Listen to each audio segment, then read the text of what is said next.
Welcome to the LifeStages Development Podcast, where host and owner of LifeStages Development, Steve Shamberger, brings you stories, experiences, and advice in business development and marketing. Now here's Steve with today's episode. I'm here with my brother, Phil Shamberger. Phil's had an extensive career in sales, and during this podcast, I want to talk about sales, business development, and marketing. No better opportunity than bring the best salesman I know. I know you always defer that to Dad, but kind of just share a little bit about you, share a little bit about your background, your employment history, and then kind of want to dig into sales and what that looks like. So started in sales back in 2001. Puts me in sales for about 22 years. Yeah.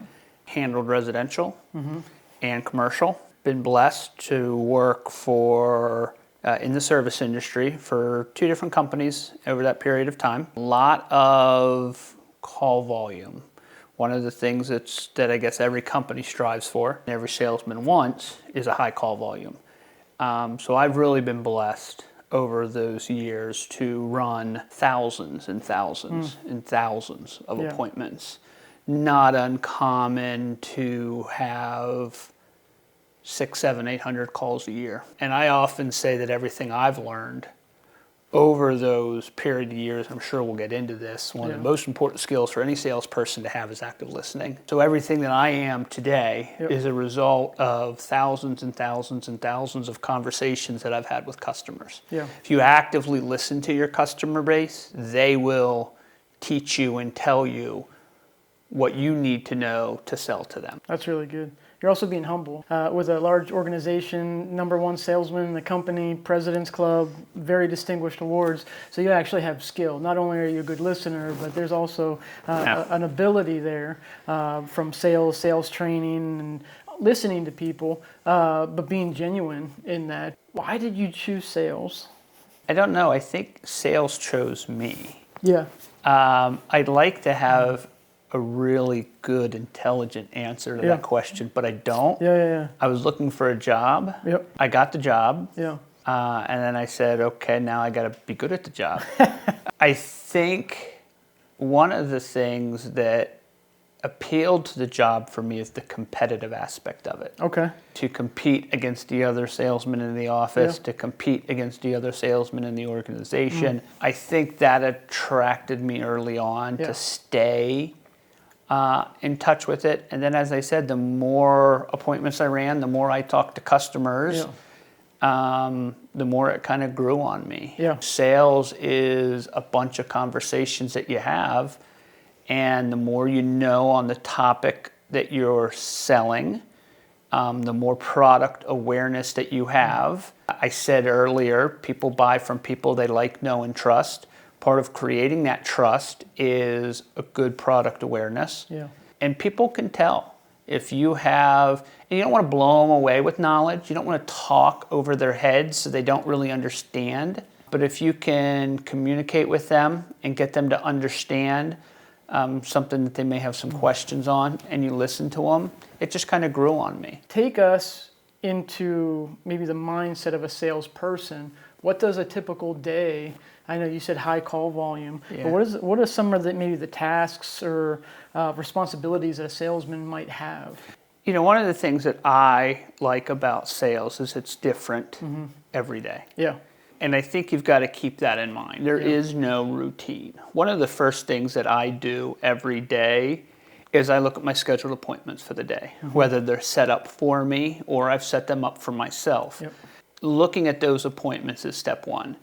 And then having a plan, having some tasks that you normally work on to stay productive, you mold them around your appointments for the day.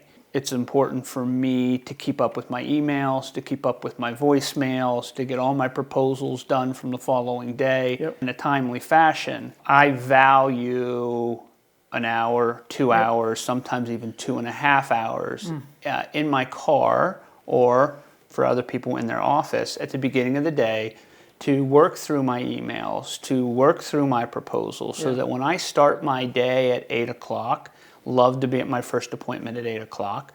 Yesterday is done. My emails are caught up. I end my day with a goal of returning all the voicemails of the day. Yeah. So my voicemail requirements for the day are low. Yeah. And then I can focus on my appointments and doing what I need to do throughout the day to collect opportunities to then again the next morning finish them up. So a lot of that's organization, a lot of that's like the logistics of your day.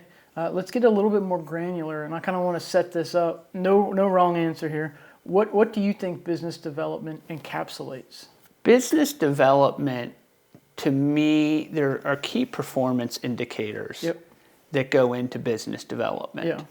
And to be successful in sales, which leads to business development, leads to growth, one of the most important key performance indicators to me is contacts per day, touches per day. Yep. As you grow your business and as you grow your contacts, you're talking to a lot of people, you're getting information to a lot of people, and there's different ways to do that, and we can talk about some of those ways if you want to. But to drive new business is to touch and talk to as many people as possible. Yeah. Today, social media is big with that. When I got my start, it was point of sale literature and passing that out, and as my career grew, emails and sending emails out. But business development really comes down to, and there are different things that can be done, but it's contacts per day, it's touches per day, and there is no substitute for that. You know, not every contact, not every touch results in sales, but it results in building of your brand, building of your name.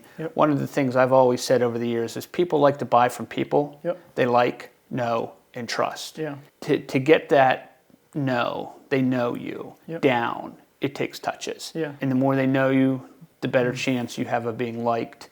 And the more they like you, the more they trust you. And you grow relationships from there. So for me, business development, the key performance indicator is touches per day. Yeah, I completely agree. I think that, you know, and how that kind of manifests itself within different organizations is obviously different. But I mean, you know, at LifeStages, we always talk about business development or all of those, the emails, the cold calls, any kind of marketing initiatives, any type of contacts, touches that you can create, or any type of analytics you can pull in, maybe from marketing, social media engagement, and visibility, that you can then take that information on who is engaging and who is kind of viewing our marketing online, and then turn that into a business development initiative, be it calls, follow-ups, you know, email blasts, whatever that is. You've been in sales, we said 22 years? Yeah. You know, for those 22 years, how has technology changed? How has that changed the salesman? I know, you know, from when we were at the same organization, both running sales, it feels like light years, and I'm a little bit younger than you. So just kind of share, you know, even the changes that I've seen over that time. What have you seen over that time? It's amazing. Yeah. I will say, I can remember starting out, one of the first things I did every single day was I went to the fax machine. Yeah. Residentially speaking, we had carbonized copies of paperwork that we signed. Yep. But commercially speaking, you faxed quotes, and quotes were returned via fax. Around the office, because I handled more of the commercial than anybody else, I was tabbed the king of the fax machine. Yeah. Where I work currently, we just upgraded to a new CRM. And that CRM gives us email notification every time a sale is accepted online. Proposal goes out. First sentence is, you want to view your proposal, click my proposal. Customer clicks my proposal. They can accept it right online. I get a text message that it's been accepted. The office, 4 or 5 people are copied and can schedule right off that approval. So technology has really taken off. Social media is something that I need to do a little bit better job on as a salesperson. But man, is social media ever replacing some of the point of sale literature that was out there and whatnot. So yeah, technology is something you got to keep up with.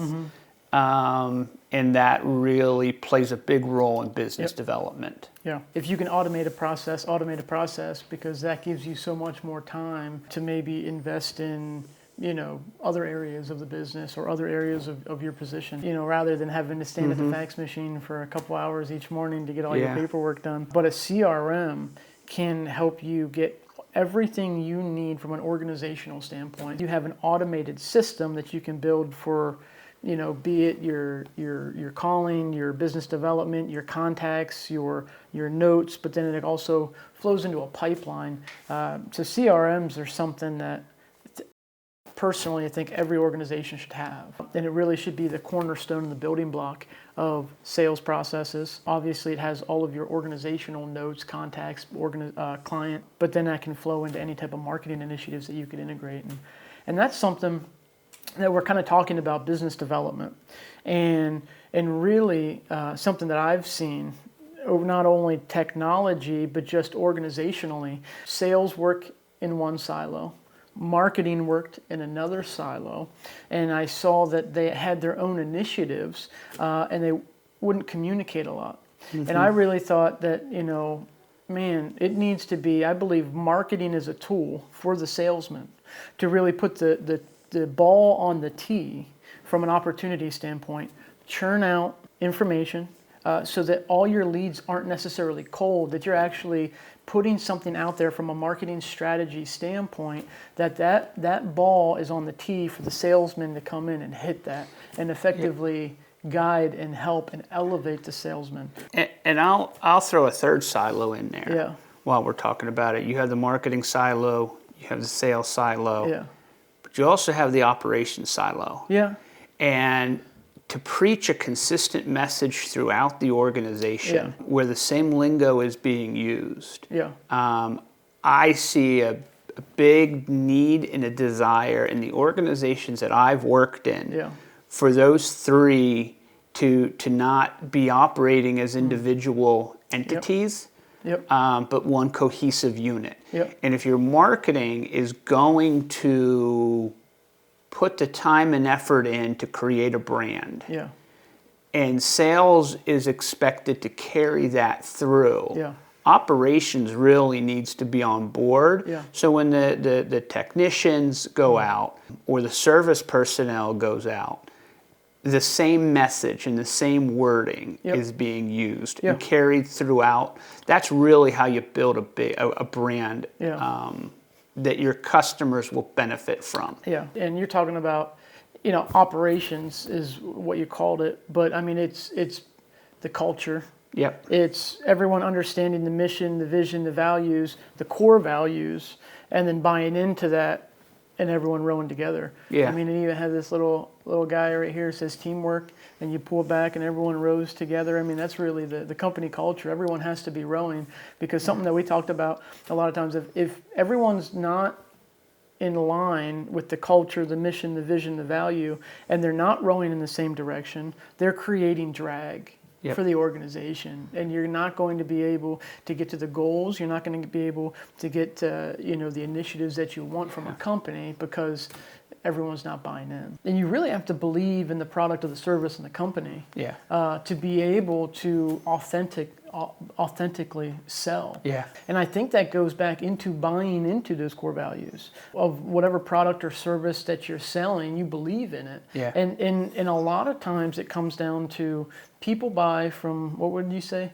People buy from people they like, know, and trust. Know and trust. And so when we're going out there, we really do want to solve a problem for people, be it service-wise, be it product-wise, whatever it may be. We genuinely want to help. That someone has a need, whether sometimes they don't understand they have the need yet, and then you kind of get into sales, 101. You kind of have to create or show or share there's a pain point here and that we have a solution for you. But it really is, I think sometimes sales gets a bad rap. And a lot of times I think that people just don't understand maybe that there's a true kind of heart behind salespeople, that we understand that there's a need or something to solve, and that we have the ability, be it service or product, to help. As far as sales getting a bad rap. Some salesmen get a bad rap because they deserve to have it, right? Spinning off of what you said, one of the things that I really do enjoy, I'm in the pest control industry, one of the things that I really do enjoy is that I do get to help people. I do get to help people solve problems. One of the things that I said earlier, that a salesperson needs to have is active listening skills. And active listening skills is to, when you meet with the customer, listen to what they have to say. And then all of what you say in relation to what the customer has said can be different. A lot of salespeople get a bad rap when they don't listen to the customer. They have an agenda to say what they want to say, and they're going to say it during every appointment. And their agenda is very company focused. If you balance your conversation with the prospective customer, whether it be commercial or residential, if you balance your conversation with an equal portion of the customer's wants, wishes, and desires, and your wants, wishes, and desires, you're going to be a much better salesperson.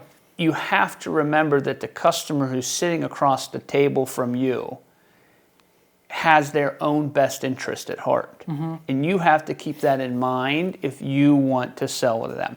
How can you make their life easier?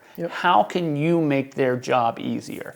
How can you make their company function better? If you can make their job easier, if you can make their life easier, then your product or your service can be a benefit to them. So that, to me, is very important. People buy from people they like, know, and trust. I've said a lot. But as far as being liked and being trusted, is you have to talk to them and find out what drives them, and then sell to those needs. Provide services that meet those needs. I like what I do because I truly feel like I can help people. And I think that comes across when I'm talking to them. Product knowledge and the desire to help them helps, sales. I've seen a lot of new salespeople come and go. I've taken a lot of business from competitors. And in a lot of scenarios, the common thread when somebody doesn't succeed in sales or when somebody loses account, you didn't meet the customer's needs. And a lot of times you don't meet the customer's needs when you're focused on your needs. Your marketing is important. Your sales is important. And you have to find a way to achieve those items without stepping all over what the customer truly wants. It kind of ties in, another aspect that we didn't really talk too much about, but it's been prevalent in this entire conversation. You have sales, business development, you have marketing, but you also have customer service, and that's really big. That's the fourth silo. Yeah, that's the fourth silo. It's a lot of silos. But, it's a big farm. One question: if there was a young kid, you have a lot of kids. If one of them said, "Hey, I want to be a salesman," what advice would you give him or someone else that would want to just get into this occupation? I would say two things. One, active listening, as I said before, is most important. If you're a salesperson, the more you listen, the better you will be. And there's no replacement for hard work. No replacement for hard work. Very good. There is no 9 to 5. There is no, the more time you put in, and that's true, it doesn't have to be sales. It can be anything. If you're going to put the time in to maximize 8 to 5 when you can do the contacts, you do the paperwork in the morning, you do the emails in the morning, you make your phone calls at the end of the day, you maximize your day, you create more touch opportunities, you'll put out more proposals. There is no substitute for hard work. Excellent. Hey, well, appreciate it. I mean, it was good to kind of dive in, and we've had a lot of conversations, and obviously being in the industries that we've been in and being in sales, we have a lot of different conversations and experiences, but really awesome for the opportunity to sit down, kind of dive into that, and then just be able to share that, the knowledge, the thought process, and what the day-to-day life of a salesman looks like. So appreciate it. You're welcome. Thank you for listening to the Life Stages Development Podcast. Follow us on YouTube, LinkedIn, and Instagram. And check out our website, lifestagesdevelopment.com, for ways to work together.